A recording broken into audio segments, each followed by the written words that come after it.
आज की कहानी है मेरी पत्नी। इस कहानी के सभी पात्र और घटनाएं काल्पनिक है। ये कहानी आपके मनोरंजन के लिए लिखी गई है। अगर ये कहानी आपको अच्छी लगे तो लाइक करें, शेयर करें। चैनल पर पहली बार हैं तो प्लीज मेरे चैनल को सब्सक्राइब करें। मैं बचपन से ही सांवला था, पर मेरी ख्वाहिश थी कि मेरी शादी ऐसी लड़की से हो जो एकदम गोरी, बहुत ही खूबसूरत, एकदम चांद का टुकड़ा हो। ये ख्वाहिश अपने आप मेरे मन में नहीं आई थी। इस ख्वाहिश के पीछे बहुत बड़ा कारण था। वो कारण यही था कि जब मैं 8 या 10 साल का था तो मेरी माँ का झगड़ा मेरे पड़ोस में रहने वाली चाची से हुआ। झगड़े को सुनकर मैं डर गया और एक कोने में जाकर छुप गया। तभी मेरी चाची ने ताने मारते हुए मेरी माँ से कहा, तुम्हारा तो पूरा खानदान ही काला है, और जो तुम्हारा बेटा है वो तो इतना काला है कि दूर से ही चमक जाता, और जब उसकी शादी होगी वो लड़की तो उससे भी काली होगी, क्योंकि उस काले कलूटे से अपनी गोरी बेटी कौन ब्याहेगा। उस 8 से 10 साल के मासूम बच्चे के दिल में ये बातें घर कर गई। जैसे जैसे मैं बड़े होते गया मुझे चाची की बातें याद आती गई। धीरे धीरे वो समय भी आ गया जब मेरी शादी की चर्चा मेरे घर में चलने लगी। समय के साथ मुझे भी समझ में आ गया था कि इंसान चाहे सांवला हो या गोरा, इससे फर्क नहीं पड़ता। इंसान का दिल अच्छा होना चाहिए। इन सब बातों से मैं अपने आप को कितना भी समझाने की कोशिश करता, पर बचपन में जो चाची ने मुझे ताना मारा था वो बातें मेरे दिल में कांटों की तरह चुभने लगती। इसलिए मैंने ठान लिया कि मैं जब शादी करूंगा खूबसूरत और गोरी लड़की से करूंगा। पर बात तो सच थी कि मैं बहुत सांवला था, और मेरे जैसे काले कलूटे से कौन अपनी बेटी की शादी करता। ऐसे ही करते करते काफी दिन गुजर गए, पर मेरे लिए मेरे मन पसंद का रिश्ता नहीं मिला। मेरे घर वाले मेरी शादी को लेकर परेशान रहने लगे। वो लोग मुझसे कहते कि अगर तुम्हें कोई पसंद है तो बता दो, क्योंकि ऐसे ही करते करते तुम्हारी उम्र भी निकल जाएगी। पर मैं अपने घर वालों को क्या जवाब देता। मुझे तो कोई लड़की ही पसंद नहीं आ रही थी। एक दिन मेरी मुलाकात रोशनी से हुई। मैं एक रिलेशन में गया हुआ था। रोशनी मुझे वहीं पर दिखी। रोशनी दिखने में बहुत खूबसूरत थी। मेरे दिल में मेरे जीवन साथी की तस्वीर जैसी थी। रोशनी बिल्कुल वैसी ही थी, एकदम चांद का टुकड़ा। पहले तो मुझे लगा कितनी खूबसूरत लड़की मेरे जैसे सांवले इंसान के तरफ देखेगी भी नहीं, पर ऐसा कुछ नहीं हुआ। मैंने जैसे ही जान पहचान बढ़ाई, धीरे धीरे वो भी मेरी तरफ आकर्षित होने लगी। बातों ही बातों में हम दोनों ने एक दूसरे का मोबाइल नंबर लिया। घर जाने के बाद हम अब फोन पर घंटों बातें किया करते।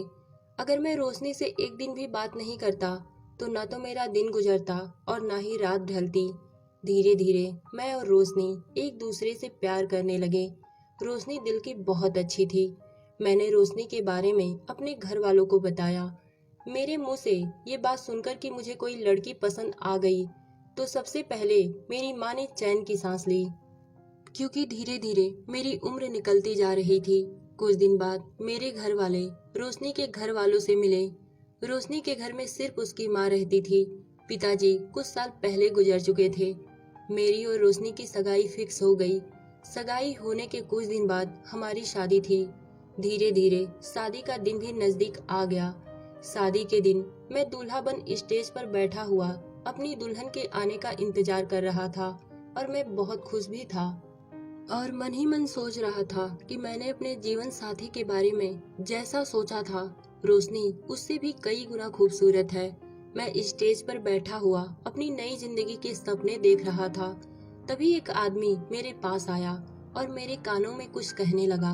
उसने कहा, अरे भाई, तुम ठहरे शरीफ खानदान के, क्या तुम जिस लड़की से शादी कर रहे हो वो भी ऐसी है?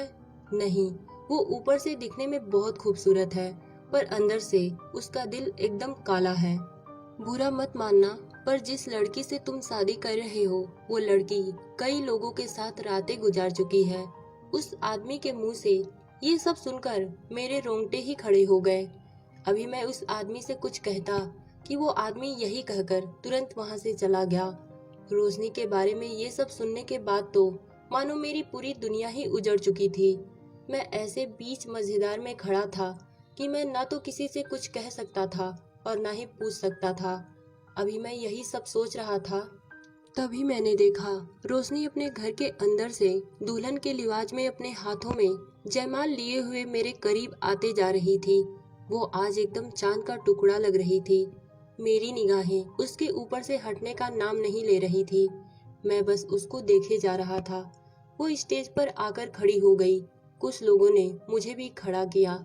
हम दोनों ने एक दूसरे को जयमाल पहना दी। मैं तो बहुत असमंजस में था और इसी असमंजस के साथ मेरी शादी भी हो गई। शादी होने के बाद रोशनी मेरे घर आई। मेरी चांद सी दुल्हन मेरे घर तो आ गई थी, पर मैं बहुत दुखी और उदास था। मैंने जिस घड़ी का वर्षों से इंतजार किया, वो भी एक खूबसूरत पत्नी के साथ, वो सब कुछ तो मेरा पूरा हुआ, पर पूरा होते होते एक दाग लग गया। मैं मन ही मन सोचकर परेशान हो रहा था कि कहीं उस आदमी की बातें सच ना हो जाए। रात को जब सभी लोग खाना खा लिए तो रोशनी को सुहाग की सेज पर बिठा दिया गया। रोशनी कमरे में बैठकर मेरा इंतजार कर रही थी। कुछ देर बाद मैं रूम में गया। वो घूंघट में थी। मैंने उसका घूंघट नहीं उठाया। मैं जाते ही उससे सवाल करने लगा, क्योंकि मैं जानना चाहता था कि अगर उसके दिल में कोई और है तो उसने मेरे साथ शादी कर मेरी जिंदगी क्यों बर्बाद की। मैंने उससे पूछा, क्या मैं तुम्हारी पिछली जिंदगी के बारे में जान सकता हूँ? मेरे सवाल करते ही रोशनी ने अपने ही हाथों से अपना घूंघट उठा दिया और वो मुझसे पूछने लगी, ऐसी क्या बात है? मैं और आप फोन पर बहुत दिनों से बातें कर रहे थे, आपने पहले ये सवाल क्यों नहीं किया? मैंने बड़े खामोशी से रोशनी से कहा, मैंने जितना तुमसे पूछा है, बस मुझे उसका जवाब हाँ या ना में चाहिए। अगर तुम मुझसे प्यार करती हो तो मेरे सर पर हाथ रखकर कहो कि तुम झूठ नहीं बोलोगी। उसने कहा, पर ये कैसा सवाल है? बहुत कुछ सोचने के बाद रोशनी ने मेरे सर पर हाथ रखते हुए कहा, सूरज जी, मैं आपसे बहुत प्यार करती हूँ। अगर आपसे मैं प्यार नहीं करती तो आज पहली रात को आपने जो सवाल मुझसे किया है, मैं उसका जवाब नहीं देती। पर मैं भी आपके इस तरह के सवाल से डरी हुई हूँ और अपने रिश्ते में कोई कसमकस नहीं चाहती। पूछिए, क्या बात है? मुझे भी रोशनी से ये सब पूछना अच्छा तो नहीं लग रहा था, क्योंकि रोशनी सचमुच मुझसे बहुत प्यार करती थी और मैंने अपने मन में ये भी ठान लिया था कि चाहे रोशनी की पिछली जिंदगी कैसी भी हो, वो अपनी पिछली जिंदगी भुला अगर मुझसे प्यार करती है तो मैं उसे कभी नहीं छोड़ूंगा। पर ये बात मुझे रोशनी से बताना जरूरी भी था। आखिर उसके बारे में क्यों कोई ऐसा बोलेगा? मैंने रोशनी को वो सारी बातें बता दी जो शादी होने से पहले स्टेज पर उस आदमी ने मुझे बताई थी। ये सब सुनकर रोशनी सिसक सिसक कर रोने लगी और कहने लगी, सूरज जी, ये सारी बातें झूठी हैं। मेरी शादी होने के पहले कुछ लोग मेरे पीछे पड़े थे। वो लोग अच्छे नहीं थे। वो लोग मुझे परेशान करते थे। मैंने उनकी शिकायत पुलिस में भी की थी। उसके बाद वो लोग मुझसे नफरत करने लगे। उसी में से एक लड़का था। उसने मुझसे कहा, एक दिन मैं तुम्हें बर्बाद कर दूंगा। सूरज जी, सच्चाई यही है और कुछ नहीं। रोशनी के मुंह से ये सब सुनने के बाद मैंने अपना कान पकड़ते हुए रोशनी से माफी मांगी और कहा, सॉरी रोशनी, मुझे माफ कर दो।